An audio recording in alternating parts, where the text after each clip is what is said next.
This is an important update on Senate Bill 320. Senate Bill 320 would mandate that in California state colleges and universities, young women be given RU-486, the abortifacient drug. This is not a morning after pill. This drug is only taken when the woman knows that she's pregnant and the child is well along. It attacks the woman's body first by preventing it from giving any more nutrition to that child. Only then does the child die, and it results in a spontaneous miscarriage when that young woman can least control the situation. She sees the baby. She sees the clots of blood that come. It's extremely unpleasant. Once a woman has had this, she does not want another one, but your tax money would pay for it. Ask your state senators to vote no on Senate Bill 320. And now back to more Life Matters with Brian Johnston. Welcome back to Life Matters. As I said, we're talking about elections in the spring of 2018 in California, but our real purpose is to examine all elections. And how do you figure out in elections if someone is lying to you or not? And there's ways to do it. We're using a specific race. It's the most important race in California because in California, now there's what's known as a top two primary. So in the primary in California, because California is such a heavily Democrat state, if the Republicans don't get their act together, it is not impossible in a top two primary that the top two vote getters will actually be Democrats. That means that Republicans really need to get behind their leading candidate so that you don't suck votes away from him or her. You don't want to split your vote. This is a principle in all campaigns, by the way. You don't want to split your vote if your enemy is concentrating their vote. And in this primary system now in California, I believe it's an unjust system. But unfortunately, it's now the system we have. It looks like John Cox is the clear Republican leader. Every poll has him as the leader. But somebody else got in after Mr. Cox. Mr. Cox is a multiple millionaire and a conservative. He has helped many conservatives over the years, and he's helped people with his funds. He's a lot like Mr. Trump. He's actually a doer with his money. He wants to clean things up. The problem is a junior assemblyman, and by junior I mean the assembly is 1/80th of the whole state. Out of the blue, this guy, Travis Allen, decided he wanted to run for governor because he's termed out as assemblyman. He can't run for anything else. And ironically, he doesn't have the funds even to run for the next higher rung for a state Senate seat. So it's kind of odd that he would jump in. Someone had purchased for him, maybe he himself purchased it, the actual Trump list and the Tea Party list. And so he began campaigning as the true Tea Party, the true Trump candidate. And he found out the hard way. He did have a record on what we call Rolex and Rolls-Royce Republican voting, in other words, taxes. And there are some people who view the Republican position as about money. And you've heard the slander. Oh, Republicans are just rich guys who care about money. But as you and I know, no, the Republican Party was actually founded on an entirely different principle. The value of every life. That's why Abraham Lincoln was our first Republican president, and specifically he was addressing the right to life of slavery. That's what started the Republican Party. But there are some who just make it about taxation, and Travis Allen had that reputation. He bought the Tea Party list, found out the hard way most of them were pro-life. At every campaign stop, he would get asked, are you pro-life? His record is not pro-life. Again, I knew him in the assembly. He ran away from the pro-life issue consistently. And unfortunately, he didn't realize he'd get in this trap. He trapped himself. So he started saying, yes, I'm pro-life. I've always been pro-life. Last week's program, we gave you a history of candidates that have said that. Arnold Schwarzenegger said that I'm Catholic. I go to St. Monica's in Santa Monica. Very Catholic, very pro-life. Yeah. There's room for everyone at my table. He told me that. And he told that to everyone. There's room for everyone at my table. But you can't have room for everyone because in the battle of ideas, there really are right ideas and wrong ideas. And Arnold actually just used words. We didn't endorse him because he just used words. He wouldn't make commitments. That's the first thing you have to look for in anyone. If you're ever going to get married, I recommend you better know that someone's able to make a commitment. You better know that commitments matter. Words are cheap. You better be able to discern that. So we ask from candidates if they'll make commitments. Arnold wouldn't make the commitment. He talked about his religion and said that that was pro-life, that's enough. And then everybody witnessed as he became actually an abortion advocate. It's tragic. And euthanasia advocate, assisted suicide, and use of fetal body part advocate. And I could go down the list. He had no moorings. It's important that you get commitments out of these people. Arnold's an example of this, and sadly, in 2018, we have an example in Travis Allen. Travis Allen now is telling pro-life people he's pro-life, and then they tell me, and again, I've spoken to him. I asked him 3 times to please fill out our questionnaire about specific policies, about the commitments we look for, about what kind of appointments he would make as chief executive. Because as a governor, that's what matters. Those people live after you. It's those judicial and other appointments that are the enduring legacy of a governorship. So Travis refused, and he still has refused to this day. He's refused good pro-life legislators that have asked him, and they've had to back way off. There's something wrong there. What's going on with Travis Allen? Well, we know this, he's not pro-life. And as I'm recording this, and as you listen, even if you listen to it once we get to the radio, I'm recording this on May the 18th of 2018, and today, this morning, President Trump made a very bold move, and he defunded certain portions of Planned Parenthood that he could get at. Others he can't get at, but he, by executive action, defunded Planned Parenthood. Well, you know, when he was elected, the Democrats, as you know, went ape. And in California, they were terrified that he might indeed cut off funding for Planned Parenthood. And last year, the Democrats passed a bill. That bill said that, you know, if Planned Parenthood has their money cut off, then California taxpayers will make up the difference. I kid you not. You need to know, if you haven't studied it, the abortion industry is entirely a government-sponsored industry. If it didn't get government funding in very different ways, and again, federal and state, very often county and local, some cities give Planned Parenthood money. They live off the government. That's why you have to pay attention to elections. So that bill was passed last year. And today, May the 18th of 2018, President Trump did act. And today that bill now goes into effect. Your California tax dollars are going to be transferred to make up the difference in California so that good old Planned Parenthood could get their money. It's your money. But you know what? We've told you last week, we gave the record on Travis Allen. Every Roe versus Wade vote, every vote having to do with abortion, with whether or not non-physicians would do abortion, every abortion-related vote, this man took a powder. This man refused to vote very clearly. And again, he did the same thing. The problem is he's telling Trump supporters that he's pro-life and that he's going to protect their taxes.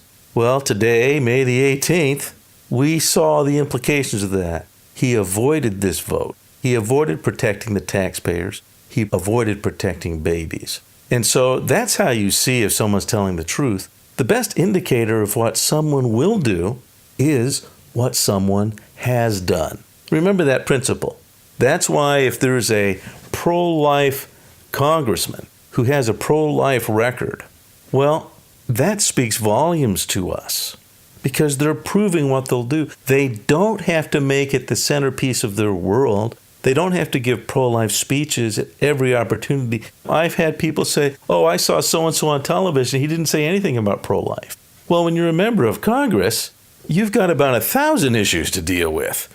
But if they will vote pro-life and vote with you, the indicator of what they'll do in the future is best indicated by what they've done in the past. Travis Allen has not been pro-life, but by buying the Trump list, he is now in a situation he has to pretend that he has been pro-life. And so we've had to point that out. Some of you are following this in California during this election cycle. You've seen that. It's been unpleasant because his followers, they aren't thinking logically. And he has amped them up. Today, this afternoon, again in the morning, President Trump cut off federal funding for Planned Parenthood. In the afternoon, President Trump endorsed John Cox, the man that we endorsed because John Cox has given commitments on life. Again, John Cox is very much like President Trump. He's a multimillionaire conservative who doesn't need the political machine to win. That's what's terrifying California. My personal belief is that there's some people behind pushing Travis Allen, pushing so that there will be no Republican on the ballot, pushing to split the vote.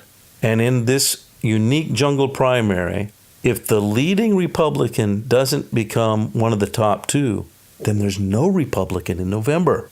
The Democrats know that.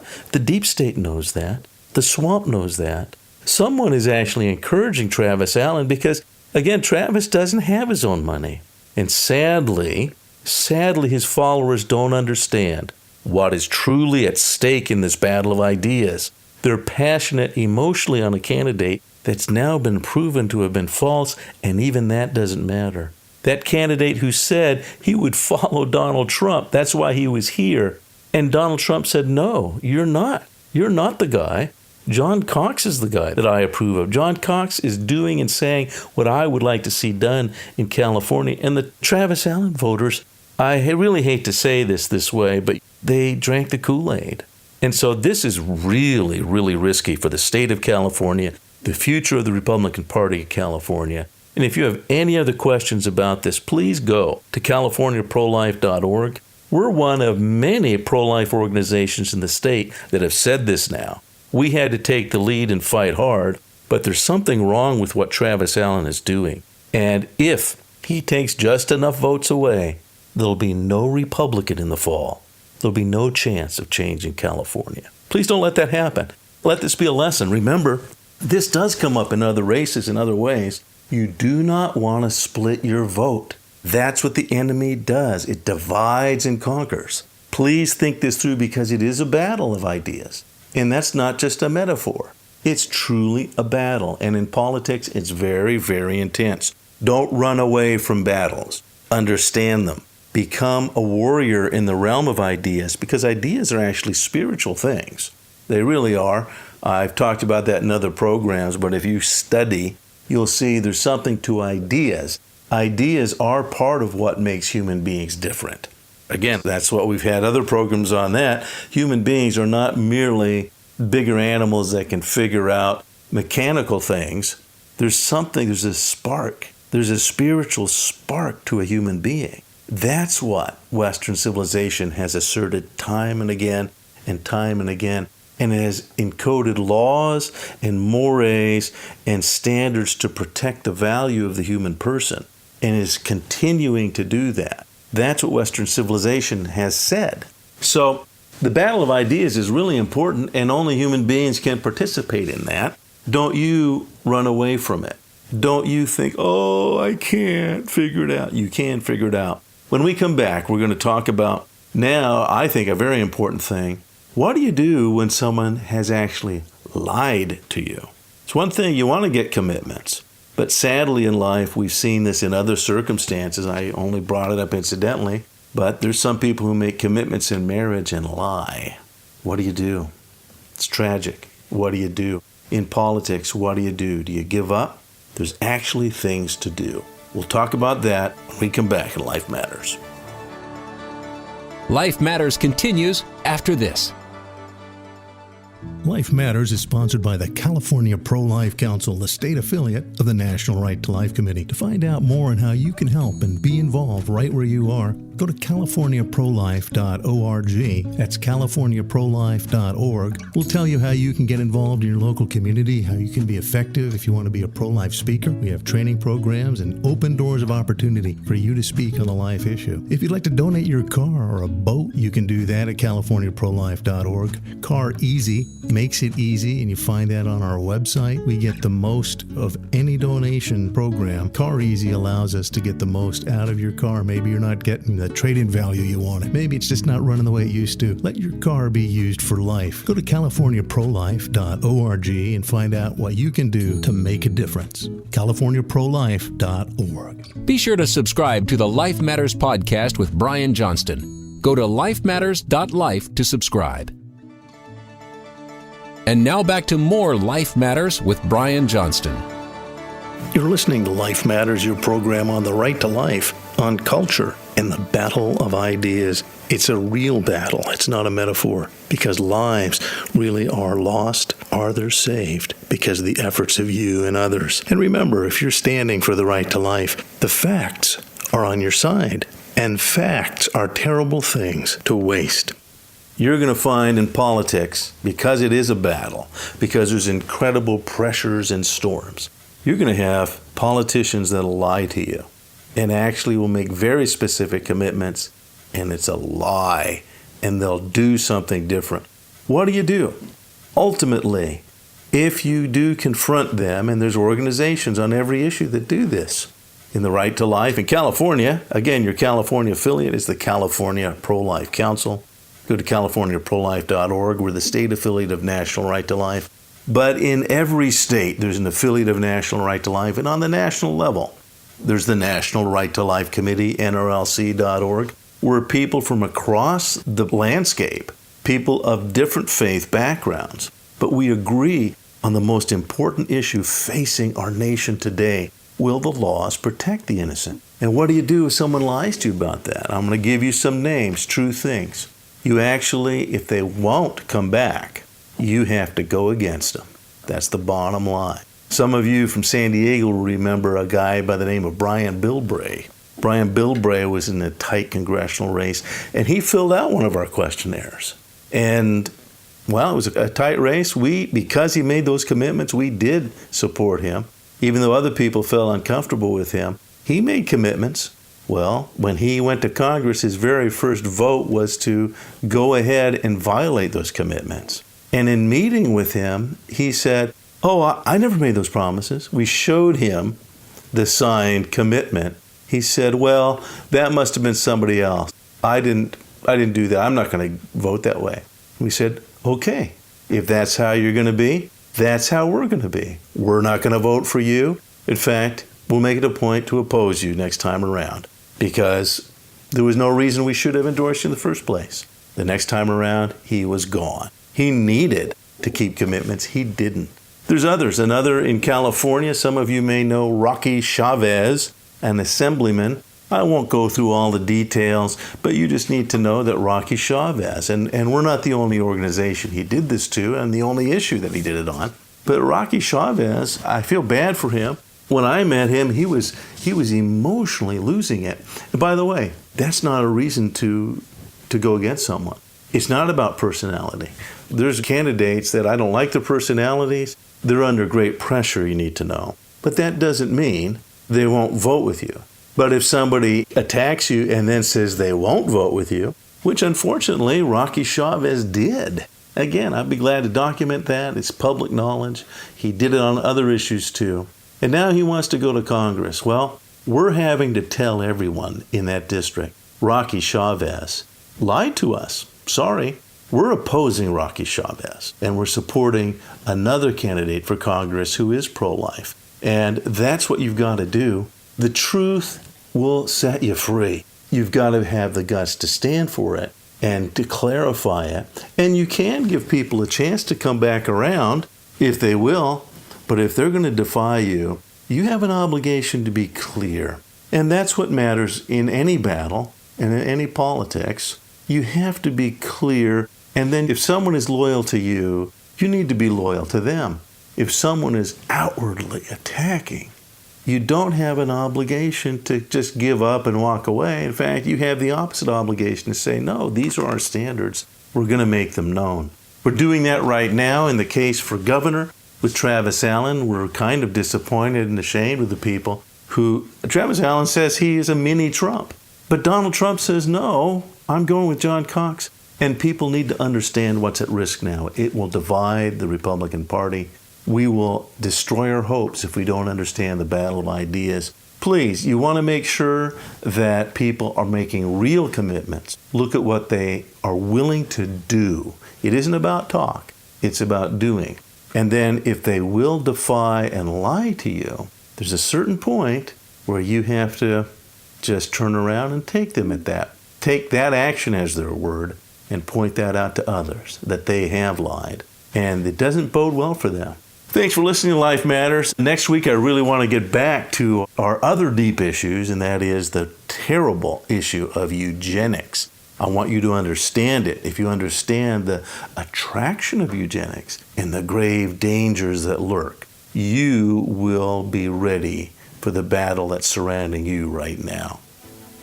This is just being confirmed that multiple millions of dollars are being spent to promote Travis Allen to Republicans and being spent by the Villaraigosa campaign committee so that only Villaraigosa and Gavin Newsom are on the fall ballot. Please understand, Mayor Bloomberg, a pro-abortion Republican, has given millions of dollars for this scheme. Also, a very famous pro-abortion Republican, Tom Campbell, has endorsed Villaraigosa. The plan is to split the pro-life vote. Please vote for John Cox for governor. Do not be deceived by these multiple millionaire pro-abortion deep state people that want to stop John Cox. Please look at the facts. Please vote for John Cox for governor. This is paid for by California Pro-Life Council PAC. It's not endorsed by any candidate because we want to deal with just the facts. Vote for John Cox for governor. Learn more about everything in today's show online at lifematters.life. Life Matters is a production of the California Pro-Life Council, the state affiliate of National Right to Life. Wherever you are in the nation, you can find out more at National Right to Life. You can find vital pro-life information and also find the access to your state and local Right to Life affiliate. Get informed and get involved.